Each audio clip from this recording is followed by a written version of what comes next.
नमस्ते सदावत्सले मातृभूमि। पाकिस्तान, हिंदुस्तान, पाकिस्तान और बंगाल के मुसलमानों को ये लगता है या कभी लगता था कि पाकिस्तान उनके लिए अग्रणी भूमिका में रह सकता है। 140 करोड़ के लगभग मुसलमान संसार में हैं और उन 140 करोड़ में से लगभग 50 करोड़ मुसलमान केवल हिंदुस्तान, पाकिस्तान और बांग्लादेश में। यानी कि अगर हम कहें कि लगभग मुसलमानों का प्रतिनिधित्व 40% केवल हिंदुस्तान के पुरानी टेरिटरी या ग्रेटर हिंदुस्तान करता है तो गलत नहीं होगा। और यही कारण है कि हिंदुस्तान की ग्रेटर हिंदुस्तान, जिसको बृहत भारत कहते हैं, बृहत भारत के मुसलमानों को ये गलत फहमी होने लगी थी कि वो मुसलमानों का प्रतिनिधित्व करते हैं। हालांकि वो मुसलमानों का प्रतिनिधित्व इसलिए करते हैं क्योंकि 40% संसार का मुसलमान इन भारतीय उपमहाद्वीप में पाया जाता है। अब 40% जहाँ पर पाया जाता हो तो जाहिर सी बात है कि उसको ग्रेटर प्रतिनिधित्व मिलना चाहिए। 57 देशों में से 50 मुस्लिम देश हैं, 7 देश ऐसे हैं जो बाहर के देश हैं जिनको मुस्लिम देश नहीं मानते। हालांकि जो बाद में बने, जैसे पाकिस्तान बाद में बना, अफ़गानिस्तान, बांग्लादेश, इंडोनेशिया, हिंदुस्तान और ऐसे मुस्लिम दूसरे देश जो अपने आप को एक्सक्लूसिव मुस्लिम मानते हैं, लेकिन वो लोग उनको ओरिजिनल मुस्लिम नहीं मानते। ये बात चरितार्थ होती दिखाई दे रही है। अभी पाकिस्तान की जो कुदशा या जो उनकी नॉन एवेल्युएशन हुई है वो जग जाहिर है। कैसे? इस समय सऊदी अरबिया की स्थिति खुद में ख़राब है। तेल का व्यापार उनका चल नहीं रहा है क्योंकि संसार में कोरोना की वजह से तेल की खपत कम हो गई। दूसरी बात ये भी है कि अमेरिका ने अपने यहाँ खनन बढ़ा दिया है, रशिया ने अपने यहाँ खनन बढ़ा दिया है, तो जो खाड़ी के देशों से खनन होता था वो खनन उस स्थिति में नहीं हो पा रहा है जिस स्थिति में उनको लगता है होना चाहिए था। नतीजा ये निकला कि हिंदुस्तान या जो ये टेरिटरी, ये जो क्षेत्र है, इस क्षेत्र के मुसलमानों को अब प्रतिनिधित्व करने का अवसर मिला, परंतु ऐसा संभव नहीं है। हुआ क्या कि सऊदी अरबिया की इस दशा का परिणाम ये निकला कि सऊदी अरबिया ने कोरोना महामारी के दौरान भी अपने यहाँ उम्रा खोल दिया। उम्रा कहते हैं, हालांकि मुस्लिम कॉन्सेप्ट तो मुझे कभी आज तक समझ में नहीं आया और मुसलमान मुझे जब समझाने की कोशिश करते हैं तो वही कहते हैं आप हिंदू हो इसलिए समझ नहीं सकते। मैंने समझने की बहुत कोशिश करी। मैं मुसलमानों के ओरिजिनल कुरान को भी मैंने पढ़ने की कोशिश की है और मुस्लिम लॉ को तहे दिल से यानी कि गहराई से जानने की कोशिश की है, क्योंकि मुस्लिम लॉ के एक्सपर्ट के रूप में मैं भारत में कुछ लोग मुझे जानते हैं। तो मुस्लिम लॉ, ये जो उम्रा है, उम्रा हालांकि इस्लामिक कॉन्सेप्ट के विरुद्ध है, क्योंकि इस्लामिक कॉन्सेप्ट स्ट्रक्चर्स की पूजा नहीं करता, स्ट्रक्चर्स को नहीं मानता। फिर भी उम्रा वो उसको कहते हैं जो सऊदी अरेबिया के अंदर मोहम्मद जहाँ जहाँ रहे या जो कुछ मुख्य स्थान हैं, जो मस्जिदें, मुख्य मस्जिदें हैं, वो मोहम्मद की मस्जिद हो या कोई और मोहम्मद से पहले की मस्जिदें हों, उनके दर्शन करना, उनके चक्कर लगाना, उनके अगल बगल घूमना या उनके बारे में जानना, ये सब कुछ उसके मातहत आता है। इस बात को, उम्रा को सऊदी अरबिया ने अपने यहाँ खोला है और ये कहा है कि दुनिया भर के मुसलमान, अभी ये हज नहीं है, हज यात्रा नहीं है, ये उम्रा है। उम्रा को खोला है कि दुनिया भर के मुसलमान कोविड के दौरान हमारे यहाँ उम्रा करने आ सकते हैं। मज़े की बात यह है कि उन्होंने कहा कि जिनके पास दोनों डोजेज़ लगाई गई हैं, जो या फिर जो कुछ कंपनियों की सिंगल डोज है, ये डोजें जिनको लगी हुई हैं उसका सर्टिफिकेट साथ में लाने के बाद ही उनको ये अवसर मिलेगा कि वो उम्रा कर सकें। मज़े की बात यह है कि इन सूची में जिन देशों को नाम दिया है उनमें से 9 देश इसमें शामिल नहीं हैं। उन 9 देशों में एक देश पाकिस्तान भी है। यानी कि पाकिस्तान जो अपने आप को ये 40 करोड़ मुसलमानों का या 50 करोड़ मुसलमानों का, 40% मुसलमानों का अपने को प्रतिनिधित्व मानता है, यहाँ तक कि वो कह चुका था कि जम्मू कश्मीर मामले में अगर सऊदी अरबिया ओआईसी की बैठक नहीं बुलाता है तो फिर हम पाकिस्तान बुलाएगा, इमरान खान बुलाएंगे। और उसी दिन से सऊदी अरबिया ये समझ चुका था कि आप अब नए मूल्य हैं, प्याज ज़्यादा खाने लगे हैं और आप एक्चुअली इन लोगों को, वो मुसलमान चूँकि नहीं मानते हैं, इसलिए उन्होंने इनको बाइकआउट करना शुरू कर दिया। इनसे 6 अरब डॉलर का जो इनके पास कर्जा था वो भी वापस मांगना शुरू कर दिया। और ये जब जिस समय ये वहाँ गए रमज़ान के दौरान, तो उनको भिक्षा में जैसे दान किया जाता है वैसे कुछ 1800 बोरियां चावल की दे दी, भाई पाकिस्तान में खाओ पियो और जाओ मौज करो। नतीजा सबके सामने है। इधर पाकिस्तान को क्यों नहीं उन्होंने उस लिस्ट में रखा है, जबकि पाकिस्तान भी तो वैक्सीन लगवा ही रहा है, लेकिन पाकिस्तान चाइनीज़ वैक्सीन लगवा रहा है, ये भी सत्य है। लेकिन चाइनीज़ वैक्सीन लगाने वाले देशों को तो उसने लिस्ट में रखा है और सिर्फ इतनी सी बात कही कि उनको एक्स्ट्रा प्रोटेक्शन के तहत कुछ और डोजेज लेनी होंगी जो उन्होंने कुछ तय की हैं। लेकिन पाकिस्तान को भी ऐसा कहा जा सकता था। तो ये तर्क कि वो चाइनीज़ वैक्सीन लगाए हैं इसलिए पाकिस्तान को नहीं बुला रहे हैं, ये तर्क बिल्कुल गलत है। मेरा मानना यह है कि ये पाकिस्तान को, चूंकि मुसलमान नहीं मानते वो, और ये मानकर चलते हैं कि ये कन्वर्टेड लोग हैं जो अपने आप को अब मुसलमान कहने के लिए उत्साहित हैं और ये सिद्ध करने की कोशिश करते हैं कि वो मुसलमान हैं, और आजकल तो वो संसार में अपनी जो प्रतिष्ठा है वो बढ़ाने का प्रयास कर रहे हैं। अब देखिए दूसरी तरफ हिंदुस्तान को उन्होंने परमिट भी किया है, हिंदुस्तान में जो लगी वैक्सीन है उस वैक्सीन के दोनों डोजेज अगर लिए हुए हैं तो उम्रा कर सकते हैं, वो जो भी लाइसेंसिंग और जो अनुमति है वो सब पूरी करेंगे। लेकिन पाकिस्तान तो अप्लाई ही नहीं कर सकता। अब दूसरी तरफ वो हिंदुस्तान की तरफ हाथ बढ़ाना चाहता है, लगातार बढ़ा रहा है। देखिए सऊदी अरबिया और भारत की पहली बार ये ज्वाइंट एक्सरसाइज होने जा रही है डिफेंस नॉवेल की। इसको नाम क्या दिया है आप जानकर बड़े हैरान रह जाएंगे, अल मोहद अल हिंदी एक्सरसाइज। अल मोहद अल हिंदी एक्सरसाइज का मतलब हो गया है कि हिंदुस्तान के साथ वो एक्सरसाइज करने जा रहे हैं। ये यहाँ से जो मुसलमान वहाँ पर उम्रा करने या हज करने भी जाता है उसको भी वो मुसलमान नहीं कहते, वो उसको हिंदी कहते हैं, और हिंदी कहते हुए हिंदुओं से भी ज़्यादा निकट सिचुएशन में उनको रखते हैं।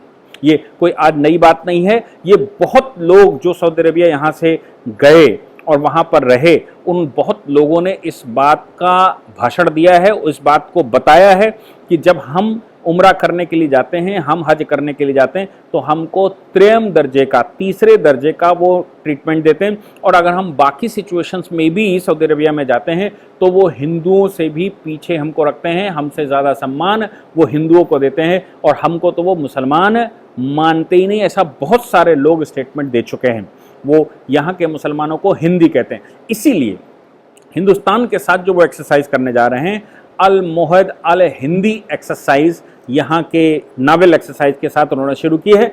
हमारे यहाँ के जो वेस्टर्न कमांड है, flag officer commanding western fleet, rear admiral Ajay Kochar, उन्होंने विजिट किया सऊदी अरबिया का। उसके साथ सऊदी अरबिया के साथ हमारा समझौता हुआ। उस समझौते के तहत हमने कहा कि हम कॉमन नेवल एक्सरसाइज करेंगे, और अब कॉमन नेवल एक्सरसाइज शुरू भी हो गई। एक तरफ तो सऊदी अरबिया हमारे साथ यहाँ इस सिचुएशन तक नेवल एक्सरसाइज तक करने को आतुर है, और बाकी तो विजिट हिंदुस्तान की और हिंदुस्तान के मुसलमानों को हिंदुस्तान के होने की वजह से वो वीज़ा दे रहा है और उनको उम्रा करने की अनुमति दे रहा है। पाकिस्तान को ये नहीं दे रहा है।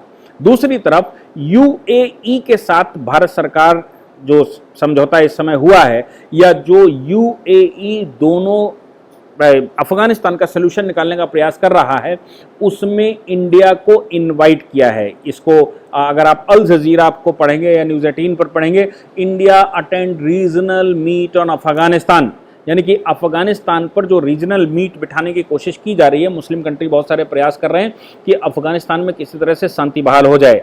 उसको लेकर अफगानिस्तान, पाकिस्तान, ईरान, इस डिवीज़न के जो हमारे एक्सटर्नल जॉइंट सेक्रेटरी हैं एक्सटर्नल अफेयर मिनिस्ट्री के, उन्होंने पार्टिसिपेट किया है और उनको अवसर दिया गया है यूएई के द्वारा कि अगर, और यूएई का ऐसा मानना है कि अगर अफगानिस्तान में शांति बहाल करनी है तो बिना हिंदुस्तान के नहीं हो सकती। लेकिन दूसरी तरफ इस बैठक में जहां तक मेरे पास सूचनाएं हैं, पाकिस्तान को रीजनल बैठक में इनवाइट नहीं किया गया है। आप सोच सकते हैं कि अफगानिस्तान में पाकिस्तान अपने आप को एक बड़ा स्टेक होल्डर मानता है, लेकिन पाकिस्तान को वो इनवाइट भी नहीं करते। हालांकि पहले शुरू में जो बैठकें हुई उन बैठकों में पाकिस्तान को बुलाने की कोशिश की गई, लेकिन अब पाकिस्तान को नहीं बुलाते। उसके कारण हो सकता है। मैं आपको बताऊं कि इमरान खान जो पाकिस्तान के इस समय प्रधानमंत्री हैं, इमरान खान कई एक स्टेटमेंट तालिबान के फेवर में दे चुके हैं। इस बात को ध्यान में रखा जाए तो अब्दुल गनी पहले भी ये बात सिद्ध कर चुके हैं। अभी यूएनओ की भी बैठक हुई, जब यूएन सिक्योरिटी काउंसिल की बैठक हुई, भारत के नेतृत्व में हुई, तो भी उन्होंने एविडेंसेस दिए कि हमारे यहाँ अफगानिस्तान के अंदर तालिबानियों का फुल सपोर्ट पाकिस्तान कर रहा है, हथियार मुहैया करवा रहा है, उनकी एयरफोर्स लगातार सामान उनके क्षेत्र में डाल रही है। और अफगानिस्तान में अगर इस समय सबसे बड़ा फॉरेन इंटरवेंशन है और डिस्टर्बेंस है तो वो पाकिस्तान है, ये सिद्ध हो चुका है। और पाकिस्तान अभी भी उसको समझ में नहीं आ पा रहा। तो वो पहले तालिबान के फेवर में उन्होंने स्टेटमेंट दिया, तालिबान हमारी तुम्हारी तरह ही कुछ लोग हैं, इसलिए तालिबान को बुरा नहीं मानना चाहिए, अपनी पार्लियामेंट में कहा। अभी कल फिर से उन्होंने एक स्टेटमेंट दे दिया।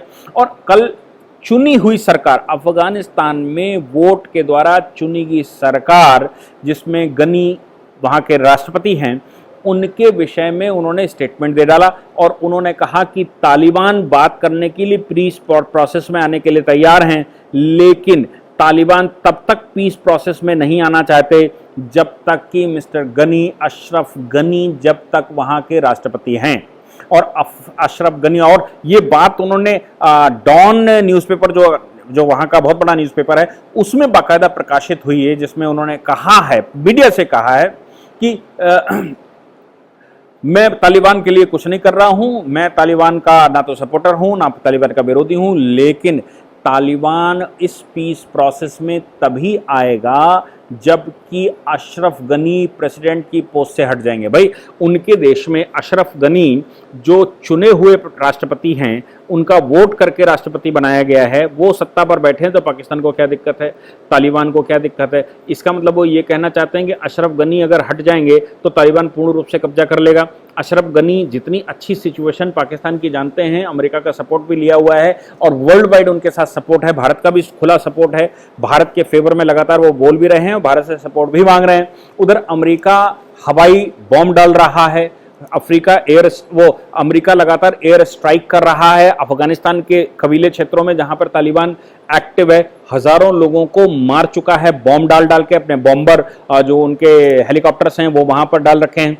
तो क्या ये कहना चाहते हैं इमरान खान कि अफगानिस्तान में अशरफ गनी को हटा दीजिए तो फिर अमेरिका का सपोर्ट हट जाए, हिंदुस्तान का सपोर्ट हट जाए, और पाकिस्तान के एक्सटेंशन काउंटर के रूप में पाकिस्तान खुला टेररिज्म को नहीं खेल पा रहा है? उसका कारण है FATF में उसके ऊपर बैन लग चुका है, उसका कारण है कि विश्व समुदाय उसको पहचान चुका है, उसका कारण है कि भारत के प्रधानमंत्री नरेंद्र मोदी पाकिस्तान के पीछे पड़े हुए हैं और टेररिस्ट कंट्री घोषित करवाने के लिए आतुर हैं, उसका कारण है कि चीन को छोड़कर पूरे विश्व ने पाकिस्तान को तवज्जो देना बंद कर दिया और पूरे विश्व ने पाकिस्तान को पूछना बंद कर दिया। यहां तक कि पाकिस्तान के प्रधानमंत्री से सऊदी अरेबिया का प्रिंस मिलना भी नहीं चाहता, कोई UAE के प्रिंसेस मिलना नहीं चाहते। बाइडन, इतने दिन हो गए, फरवरी में चुनाव हुआ था और अभी अगस्त आ गया, तब से लेकर आज तक बाइडन को बहुत बार प्रयास पाकिस्तान कर चुका है कि पाकिस्तान के प्रधानमंत्री उनसे मिल लें। बाइडन उनसे मिलने को नहीं तैयार है, यहां तक कि टेलीफोन पर भी वार्ता करने को तैयार नहीं है। और उल्टा पाकिस्तान की उम्मीदें लगातार वो लगाए बैठा है कि अफगानिस्तान में जितना ज़्यादा डिस्टर्बेंस होगा तो एक न एक दिन अमेरिका अफगानिस्तान के डिस्टर्बेंस को ख़त्म करना चाहता है, तो पाकिस्तान की बैसाखी का सहारा लेगा और पाकिस्तान ही अफगानिस्तान के अंदर ये सब कुछ ख़त्म कर पाएगा। अदरवाइज अगर अमेरिका और दूसरे देश पाकिस्तान की मदद नहीं करते, वहाँ की भुखमरी ख़त्म नहीं करते, वहाँ जो इस्लामिक चरमपंथ फैला रखा है, अल्लाह अकबर करते हैं, हिंदुस्तान को फतेह करने का एक ख्वाब जो सजा रखा है पाकिस्तान में, अगर उसमें मदद नहीं करते, जैसे लंबे समय से 1989 से करते चले आ रहे हैं, तो फिर हम अफगानिस्तान को अपने एक्सटेंशन काउंटर की तरह बना लेंगे। वैसे ही पाकिस्तान बहुत बुरी दशा में है, लेकिन हम आतंकी कहाँ तैयार करें? सूचनाएं, भारत की तंत्र रॉ इतना मजबूत है कि वो सारी सूचनाएं वर्ल्ड वार को दे देता है और नतीजा निकला कि FATF जो कर्जा देती है, हालांकि कर्जे में पाकिस्तान पूरा डूबा हुआ, पैदा होने वाला बच्चा लगभग 2.5 से 3 लाख रुपए कर्जे में पैदा होता है पाकिस्तान के अंदर। यानी कि पाकिस्तान की इंच इंच भर भूमि या तो चीन के पास गिरवी रखी हुई है या फिर विश्व के दूसरे कंट्रियों के पास गिरवी रखी हुई है। एक्सपोर्ट तो उन्होंने जो करना होता था वो टेररिज्म में एक्सपोर्ट करते थे, उसकी डिमांड खत्म हो गई है। और बाकी उन्होंने कुछ पैदा किया नहीं है जो एक्सपोर्ट करें। तेल को इंपोर्ट करना ही है, मुस्लिम कंट्री उसका सपोर्ट नहीं कर रहे, और मुस्लिम कंट्री उनको अगर रमजान के समय पर कुछ रोजा इफ्तार के लिए भेज देते हैं तो वो इस्लाम के नाम से भेज देते हैं, बाकी कोई इनको पूछने को तैयार नहीं है। ये सिचुएशन आई है, उसका कारण भारत है। और अगर अफगानिस्तान की भूमि उसको मिल जाती है तो कम से कम टेररिस्टों की खेती तो वहां से करना शुरू कर देगा, और ये भी बताएगा कि नहीं भाई साहब हमारा इन्वॉल्वमेंट नहीं। आज पाकिस्तान बिल्कुल वैसे ही करने की कोशिश कर रहा है जैसे 1947 में उसने अपनी आर्मी को कबालाई भेष में हिंदुस्तान में एंट्री करवा दिया था, और अंग्रेजी सपोर्ट भी उसके साथ था। जब वो एंट्री कर गया तो उसके बाद यूएनओ में जो पिटीशन गई नेहरू की बेवकूफ़ी की वजह से, तो उसमें पाकिस्तान ने जवाब दिया कि हमारा साहब कोई रोल नहीं है, वो तो कबीलाई हैं जो वहाँ पर ये सब उधम मचाए हुए हैं, उन्होंने ये कब्जा करके रखा है। आज पाकिस्तान सेम चीज़ अफगानिस्तान के अंदर कर रहा है। उसकी आर्मी के लोग, उसके तैयार किए हुए आतंकी, उसके यहाँ जो इस्लामिक जिहादी ग्रुप हैं, उन सबको तालिबान का बाना पहनाकर अफगानिस्तान में उसने घुसा रखा है, और कहता यह है कि हमारा तालिबान में कोई रोल नहीं है। तालिबान के मामले में या अफगानिस्तान के मामले में अफगानिस्तान के अंदर के तालिबानी ग्रुप या मुस्लिम ग्रुप ही उनका विरोध कर रहे हैं, और वो तब तक विरोध करेंगे जब तक अशरफ गनी प्रेसिडेंट के रूप में हैं, और अशरफ गनी वहां से जाते नहीं। भारत ने भी इसमें अपनी कूटनीति देख ही ली, क्योंकि अफगानिस्तान में शांति बहाल तब तक नहीं हो सकती जब तक भारत का इन्वॉल्वमेंट ना हो जाए, और भारत सीधा इन्वॉल्व हो नहीं सकता क्योंकि हमारी बाउंड्री तो लगती है, ऑन पेपर्स तो हमारी बाउंड्री अफगानिस्तान से लगती है, लेकिन हमारी बाउंड्री जिस हिस्से से अफगानिस्तान से लगती है, गिलगिट बाल्टिस्तान, मीरपुर, मुजफ्फराबाद, शक्शगाम वैली, वो सब कुछ पाकिस्तान के कब्जे में है। तो हम वहां आर्मी अपनी भेजें तो कैसे भेजें? हम अपनी आर्मी भेजेंगे तो वो क्षेत्र हमें वापस चाहिए। अब इस बात को लेकर पूरे विश्व से हमने कह रखा कि भाई हम अफगानिस्तान में शांति बहाल करवा सकते हैं, शर्त यही है कि हमारी जमीन हमको वापस आप दिलवाने की व्यवस्था करिए, हम अपनी आर्मी को एंटर करवा देंगे। आपकी जो 1.5 करोड़ से जो जो जो जो आपकी 3 लाख, 3.5 लाख, 4 लाख फौज, 1.5 लाख से 3 लाख फौज जो पूरे विश्व की वहां पर पड़ी थी, हम अपनी एक्सक्लूसिव आर्मी वहां 1.5 से 2 लाख एंट्री करवा देंगे। हमारी इस समय 3.5 से 4 लाख आर्मी लद्दाख बॉर्डर पर पड़ी हुई है, वो चीन को देखती है, और इधर पाकिस्तान को एलओसी पर देखती है, और उधर अफगानिस्तान वाले पोर्शन में घुसने के लिए तैयार बैठी है। मोदी सरकार ने पूरी तरह से वो लगा रखा है, केवल इशारे की आवश्यकता है कि विश्व समुदाय सिर्फ ये कहे कि नहीं, अफगानिस्तान में अगर शांति बहाल करनी है तो हिंदुस्तान कर सकता है, और हिंदुस्तान को रास्ता मिलना चाहिए। हम पाकिस्तान से रास्ता ले नहीं सकते, क्योंकि अगर हमने पाकिस्तान से रास्ता लिया तो हम वो टेरिटरी को रिकॉग्नाइज कर देंगे। हम शक्शगाम वैली से रास्ता ले नहीं सकते, क्योंकि हमने वो अगर रास्ता वहां से लिया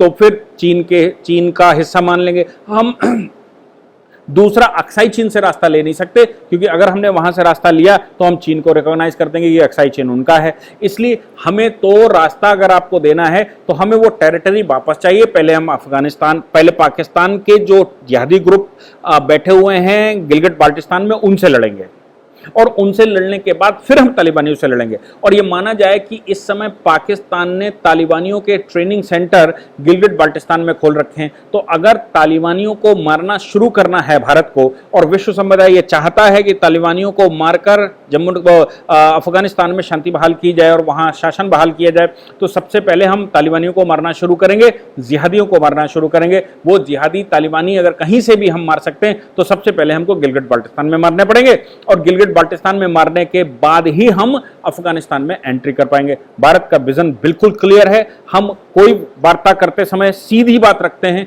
अभी जो दोहा में बात हो रही है यूएई के साथ, उसमें भी भारत के प्रतिनिधि ने यही बात रखी कि भाई हम चले तो जाएंगे, लेकिन हम युद्ध करेंगे कैसे? हमारी 1.5 लाख से 2 लाख आर्मी वहां जाएगी कैसे? अब हम एयरफोर्स से तो वहां भेजेंगे नहीं, क्योंकि जिहादी ग्रुप यहां गिलगिट बाल्टिस्तान में भी बैठे हुए हैं, इसलिए, और इतना नज़दीक का मामला है कि हम सुरक्षित नहीं है। हाँ, बस हम वहां जा सकते हैं कि गिलगिट बाल्टिस्तान का हिस्सा अगर हमारे पास हो तो हम वहां जा सकते हैं। और परिस्थितियां जिस प्रकार की बन रही हैं, उन परिस्थितियों में भारत अगर वहां एंट्री मारेगा तो सबसे पहले अफगानी तालिबानियों को, तालिबान पाकिस्तान, तालिबान अफगानिस्तान और लश्कर तैयबा, जैश ए मोहम्मद, जितने ग्रुप अफगानिस्तान के फेवर में खड़े हुए हैं इमरान खान सहित, वो सबकी पृष्ठभूमि अगर कहीं पर है तो वो या तो खैबर पख्तूनख्वा में है और या फिर गिलगिट बाल्टिस्तान में है। इन हिस्सों से अगर हम एंट्री मारेंगे तो ये हिस्से में वापस हर हाल में चाहिए। Thank you very much. इस पूरी ऑर्गेनाइजेशन को चलाने के लिए आप नीचे डिस्क्रिप्शन से हमारे ऐप को डाउनलोड कर सकते हैं, जिससे कि लॉ स्टूडेंट्स को, लॉयर्स को और आम आदमी जो लॉ जानना चाहता है वो पेड क्लासेस का लाभ ले सकता है।